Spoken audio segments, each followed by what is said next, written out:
Assalamualaikum warahmatullahi wabarakatuh. Perkenalkan, nama saya Ahmad Saiful Anwar, mahasiswa di Cirebon, Prodi S1 Keperawatan. Di sini saya akan menjelaskan tentang cedera kepala. Pengertian cedera kepala ada suatu trauma yang mengenai daerah kulit kepala, tulang, tengkorak, atau otak yang terjadi akibat injury baik secara langsung maupun tidak langsung pada kepala. Menurut Suryadi 2011, trauma atau cedera kepala Brain injury adalah salah satu bentuk trauma yang dapat mengubah kemampuan otak dalam menghasilkan keseimbangan fisik, intelektual, emosional, sosial, dan pekerjaan, atau dapat dikatakan sebagai bagian dari gangguan traumatik yang dapat menimbulkan perubahan-perubahan fungsi otak. Anatomi fisiologi tengkorak. Tulang tengkorak merupakan struktur tulang yang menutupi dalam dan melindungi otak, terdiri dari tulang karnium dan tulang muka. Tulang karnium terdiri dari 3 lapisan, yaitu lapisan luar, ethmoid, dan lapisan dalam. Menigen, otak dan sumsum tulang belakang diselimuti meningia dan yang melindungi struktur saraf yang halus, membawa pembuluh darah dan sekresi sejenis cairan, yaitu cairan cerebrospinal yang memperkecil benturan atau guncangan.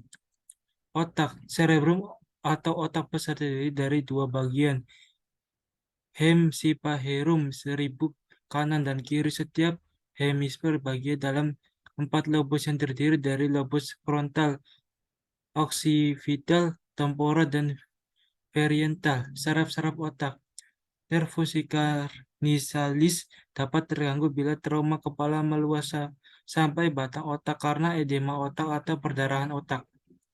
Klasifikasi cedera kepala ringan GCS 13-15 dapat terjadi kehilangan kesadaran atau amnesia tetapi kurang dari 30 menit.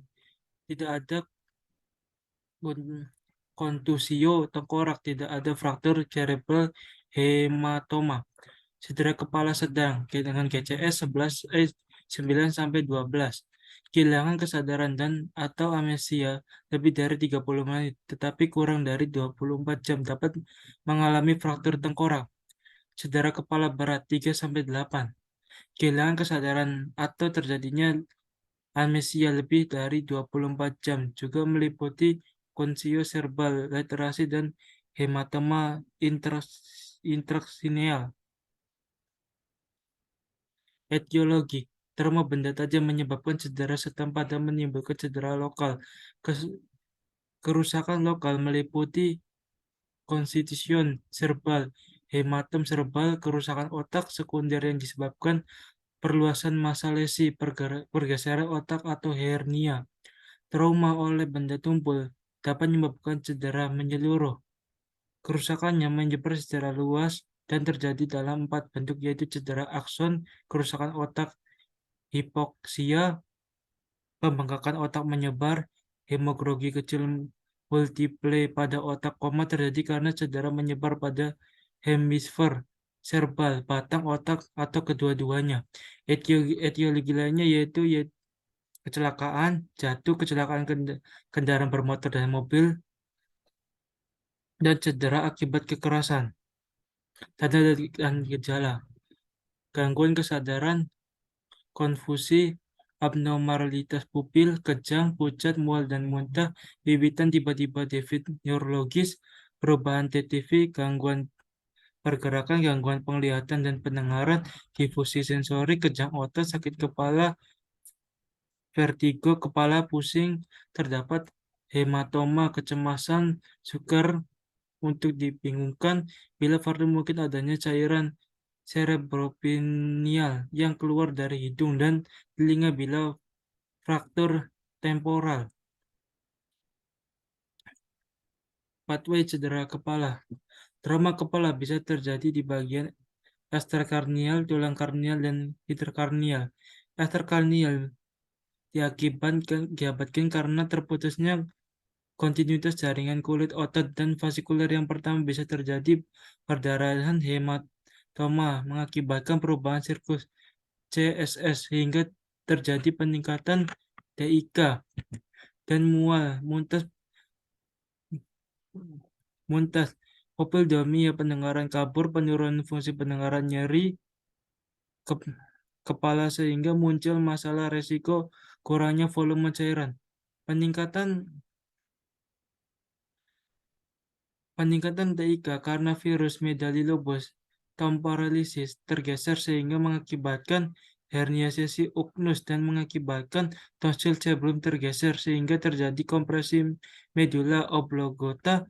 Herniasi uncus juga bisa mengakibatkan menefron tertekan hingga muncullah masalah gangguan tidur.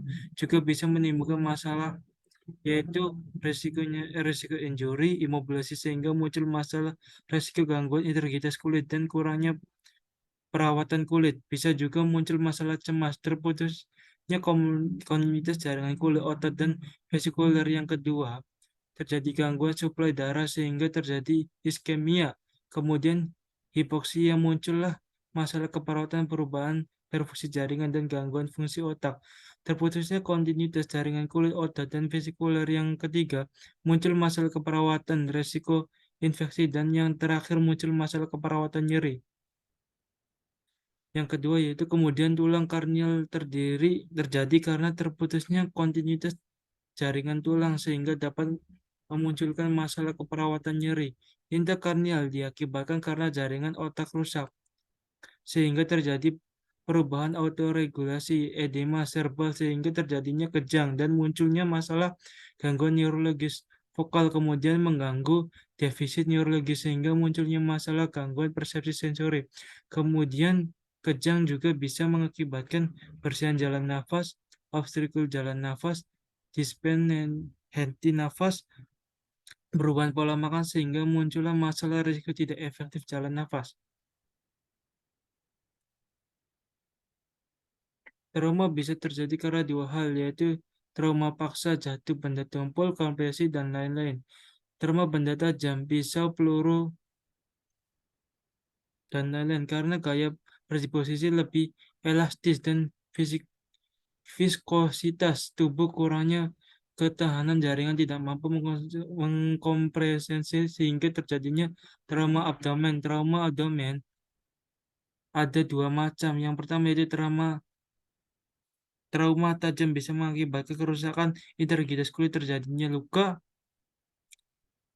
sehingga timbullah masalah resiko infeksi luka terbuka akibat mengakibatkan nyeri akut dan kerusakan integritas kulit. Trauma tajam juga bisa mengakibatkan kerusakan organ abdomen sehingga terjadi perdarahan pada lapisan abdomen. Terjadi perdarahan sehingga bisa mengakibatkan masalah keperawatan, resiko kekurangan volume cairan, dan shock hipovolemik. Trauma tumpul. Yang kedua yaitu trauma tumpul mengakibatkan terjadinya tekanan kompresi organ abdomen, terjadi perdarahan intraabdomen meningkatkan TIA. Kemudian terjadi distesi abdomen sehingga bisa mual dan muntah. Timbulnya masalah yaitu resiko ketidakseimbangan nutrisi.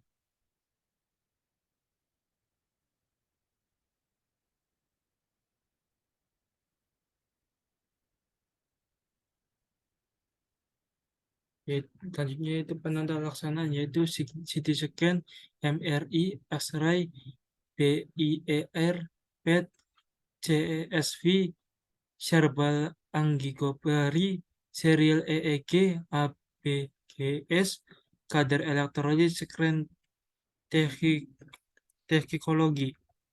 Komplikasi yaitu epilepsi pasca trauma, afisia, apraksia, agnosis, amnesia, convernosus, diabetes diabetes insipidus, kejang pasca trauma, kebocoran cairan cerebrospinal, edema cerebral dan herniasi, defisit neurologis dan psikologis. Penata laksanaan. Observasi 24 jam jika pasien masih muntah sementara dipusat dipuaskan terlebih dahulu, berikan terapi intravena bila ada indikasi. Pasien diserahkan atau tirabaring. Profiliksis diberikan bila ada indikasi pemberian obat-obat Untuk vesikulisasi, pemberian obat-obat analgenis, pemberian bila indikasi. Airway, yaitu pertahankan kepatenan jalan kepatenan jalan nafas, posisi kepala flat dan tidak miring ke satu sisi untuk mencegah penekanan darah pada vena jugularis. Rating yaitu kaji pola nafas, frekuensi, keadaan, dan irama pernafasan, monitoring ventilasi, pemeriksaan analisa gas darah, dan saturasi oksigen. Sirkulasi, kaji keadaan perfusi jaringan, RVR, aklat, RCT, sianosis pada kuku dan bibir. Monitoring tingkat kesadaran GCS, periksa pupil, ukuran dan refleks terhadap cahaya, monitoring tanda-tanda vital. Pemberian cairan elektrolit, kaji input dan output. Pencegahan. Kenalan alat pelindung diri saat bekerja di lingkungan yang berisiko terjadi kecelakaan. Selalu kenakan helm saat berkendara dengan motor atau sepeda. Kenakan juga alat pelindung kepala saat melakukan olahraga yang berisiko membahayakan kepala seperti bersepeda, hoki, dan judo. Jangan meletakkan barang berat di atas lemari atau tempat tinggi lainnya agar tidak menimpa kepala. Hindari kelai- ke- perkelahian. Mungkin sekian dari saya, kurang lebihnya mohon maaf. Wassalamualaikum warahmatullahi wabarakatuh.